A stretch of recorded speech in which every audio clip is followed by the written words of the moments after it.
start with, if you wouldn't mind giving us a brief kind of sketch of your bad boy Oh God.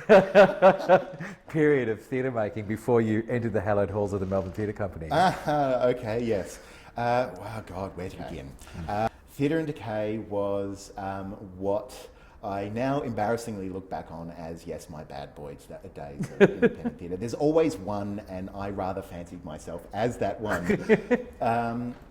And set about using the company to make, fundamentally to make my own work, really. Like, I was writing plays and I was directing them and I was still in them at the time. And we were interested in we began by being interested in the relationship between the audience and the performance. We started off sort of kind of not very interested in work that didn't engage the audience, that was very fourth-wally, and there was a bit of that at the time. And there was the beginnings of a kind of return to found space. This is about 2000, so it was a beginning of return to found space. So Era were doing The Secret Room, there were things like that happening. And we were nobody, so we couldn't get access to any of the theatres. You know, I was being turned down by La Mama, for God's sake. And we sort of took that as our cue to say, well, if we're denied access to the theatres of the world, that turns the world into our theatre. So we were doing them in pubs, because I'd been in bands. The things you do when you're a youth. I'd been in bands, and the administrator or the superintendent of the company in Stockton used to manage the bands. So where are we going to perform this play? Oh, we'll get a pub, we'll do it there. And so we did a bunch of that. We did them in hotel rooms, on a hotel rooftop, down alleyways, in a car. Yeah, I remember a few of those shows. Yeah. People still do. It's kind of weird. And so a lot of that was about interrogating what happens when you change the space. How does that implicate the audience? But also part of that was using shock to try and provoke a reaction from the audience.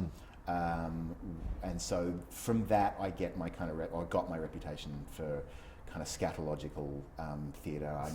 We made a show called Your Life as a Whole, which was about Francis Bacon, which memorably had, the set was pretty much some paintings, a couple of boxes, and a toilet smeared in shit that we had one of the actors with his face in eating shit out of the toilet for the entire thing.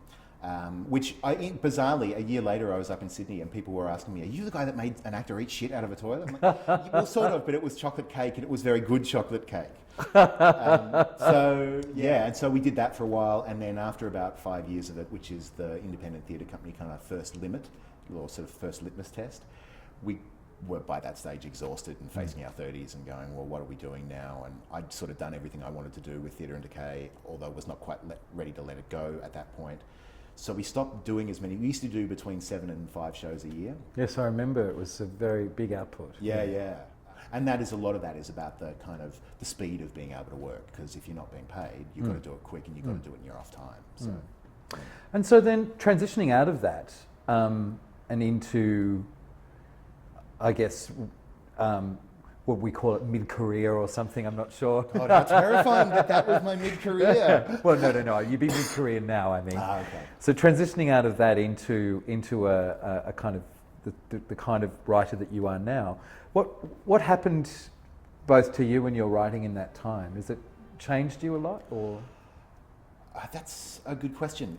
Interestingly, I feel like the work I do now is, particularly the stuff I've done for MTC, has been a lot closer to the very first play that I actually sent to you or brought into here, which that play was a kind of pastiche on, I guess, Edward Albee and that kind of work. So it was kind of main stagey. It was about kind of situations and dialogue and rhythm and clever storytelling and all that kind of stuff. I moved out of that when I came out of ECA because I became really interested in the actual performance event. Through that period, I'd been writing stuff that was very kind of attacky or blunt, and I didn't have kind of control of the poetry of the language at that stage either. Sure, yeah. Because I was focused elsewhere. So I've gone back to understanding the poetry of the kind of language, which makes it sound much more flowery than it is. I mean, it's more about the rhythm of lines, and often it's gone back to being comedy as well, which I stopped doing for a while. And so what I think has changed through that period, though, I'm back to doing what I began as a playwright doing. I do it now having explored really widely, having tried a bunch of different styles, lots, which you do in that kind of, you know, your early to mid-20s. You see someone else's style and go, that's interesting, I want to play with that. Comes off. You don't do their thing as well, but you come back knowing better about what you do. Let's move now into straight into the Joy of Text, which is a play that is very, you know, clearly very highly worked. It's got a very sort of intricate structure, and a lot of, when read closely, a lot of jokes within jokes within jokes, as well as kind of political resonances that, you know, that sit obviously and not so obviously underneath those kinds of things. Who did you go through that process with, or was that all on your own, or? Who did I go through that process with? Well, it began with Peter Evans. I'd written another play which went on at La Mama, called, at that point called The New Black. Someone came along, I think it was John Bailey, came along to it and wrote a review of the 3-day reading, saying how much he liked it, which was nice of him because he doesn't do that often, for my work anyway. I guess Pete must have heard about that because he contacted me and said, so send me this play that you've written. I did. He got me in for a meeting and said, well, we're never going to program that, but write me something else. The irony being, of course, that they eventually did program. Yes. After Pete left. After Pete left, yeah, that's right. After Pete left and Aidan desperately needed something to fill a slot. So Pete asked, well, I what other ideas do you have? I had these 2 ideas I pitched at him. He said, they sound great, write both first acts for me. Okay, cool. I started trying to write the first act of this other play, a sort of vague idea I had about chess. That went nowhere. Like I wrote a first scene of it. I don't know enough about chess or any of that sort of stuff, and little I know Galloway's working on a thing about chess anyway. So I'm like, oh, look, I can't do that. But this other idea I've got about this school and these teachers in this book, or anyway, I don't think I had the book of the idea, but it doesn't matter. I reckon I could write that. Fine, write me that. So I wrote a first draft of that. I sent it to Pete. He gave me feedback, and we eventually did a public reading of it as part of what Hard Lines became, the Cybeck readings. And it had a staggeringly incredible cast. Like, I'm incredibly lucky for me to have had, because it was read by Sean McAuliffe, Noni Hazelhurst, Heidi Arena, Kat Stewart, and Tim Potter. And so the place was packed, right? Like, I've been to all the other readings, and they're usually about a third full because the playwright gets all their friends in and stuff, and that's usually really great. This was packed out. Like, literally, I had friends who were coming, and I'm like, I think you have to book tickets for that or whatever. Couldn't get in. And that's because of the cast, right? They don't have no idea who the hell I am. We sort of did the reading, and we did the first act, and we went to act break, and people went away, and I stayed in the theatre going, oh, see if they come back. That'll be the real test of the play because they're here for the actors. They all came back after interval. Oh, okay, great. And the response was so positive from it that even one of the people who was in the audience was one of the subscribers for MTC, and Simon Phillips, artistic director at the time, described the fact that this woman who'd seen the reading essentially camped outside his office saying, when are you putting that play on? Wow. I'm like, well, okay, great. So they then spent another 2 years getting around to putting it on. I sort of developed this process of saying, I'm going to keep working on it as though it's being programmed, even though in my head I'm telling myself it will never be programmed, which is a curiously dispiriting place to be in. But on the off chance that they did say, yes, let's program it, I didn't want it to not be ready. Sure. So I kept working on it, sending drafts to Pete, then Aidan, getting feedback, and eventually Aidan came back to me and said, we're programming it. Oh my God, I've got to redraft the entire thing all over again. And we did that for over a period of about 3 or 4 months. I'd send redrafts and he'd send feedback, and then we hit the floor. So then, in the process of rehearsing that, given that extensive drafting process you've just described, did you have to do much in rehearsal, or was it sit back and watch it kick on? No, we still had things that needed to work. First act, pretty much stayed the first act with a couple of changes, one of which happened, the night before opening night, on the advice of a devastatingly handsome literary manager. I don't know who you could possibly be. No, I have no idea. But an excellent point and a correct one, I think.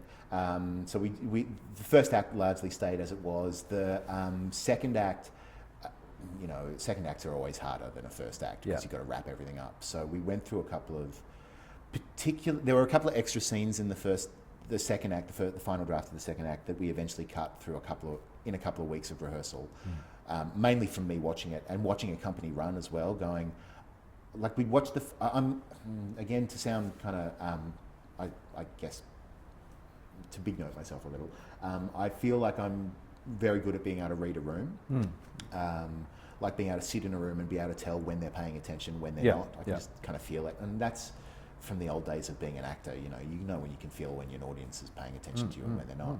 I've still got that, and so watching the company run of it, a couple of weeks in, they were with it through the first act. They were with it for the first couple of scenes of the second act, and then about halfway through the second act, I suddenly went, "They're not listening anymore. Why? Where have I lost them?" And as the run's going on, I open the laptop and going through it and looking through the second act, going, there, it's that scene. That scene doubles the information they've got there. It's fundamentally no use to them. They don't learn anything. All it does is give them enough pause to be able to go, well, wait a minute. And you lose them. You know? And I got them back at the very end because there's a couple of sort of comic scenes, but that middle period when everything gets wrapped up. So I cut those scenes fairly quickly. And there was also, Aidan was very keen on getting a new scene written for the second act. About putting the two main characters together again, basically to get kind of resolution, which I'd resisted for a while because to me, what I thought was interesting and what I felt like was necessary there was for one of those main characters to simply disappear, so that the other main character, due to the actions that he's done throughout the play, is punished at that point because he doesn't get the payoff. And Aidan was very keen for there to be a resolution. And I sort of bowed to that wisdom, saying, well, he knows his audience much better than I do. He's been directing for them and programming them for them for years.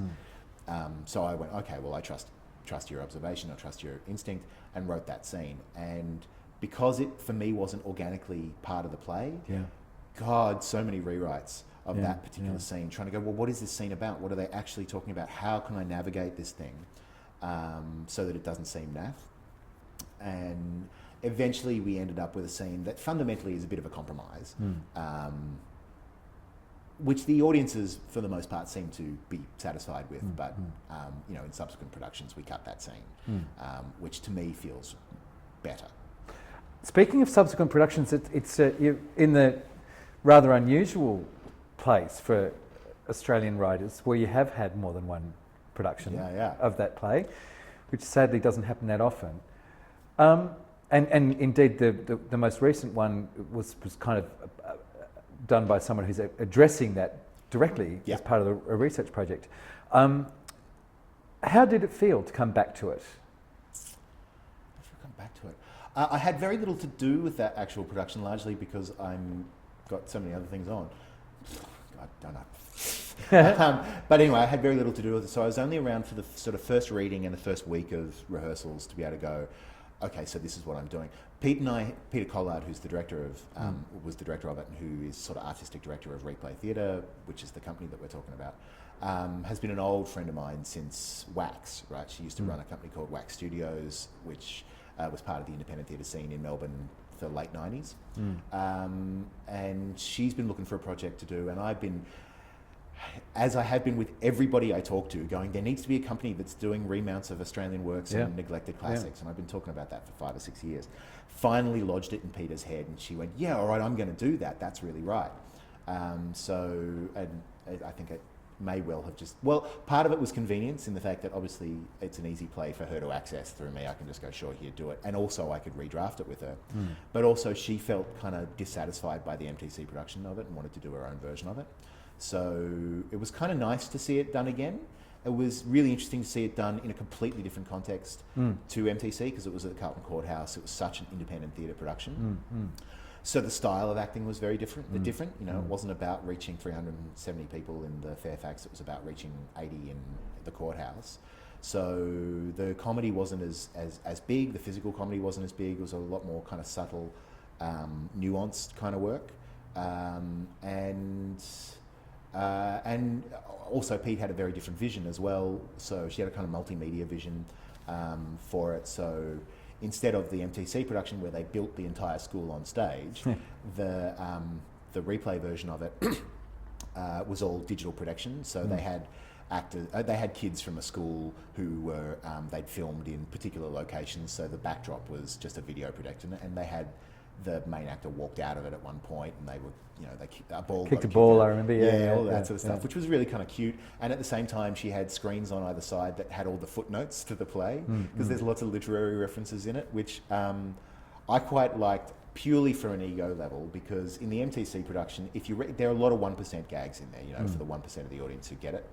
And so that's all fine, and there's some people who get those things, and once or twice you hear someone go at a laugh that no one else is laughing at. And I'm like, oh, they got that gag, or that reference. The footnotes made it really clear. Look at all the stuff I know.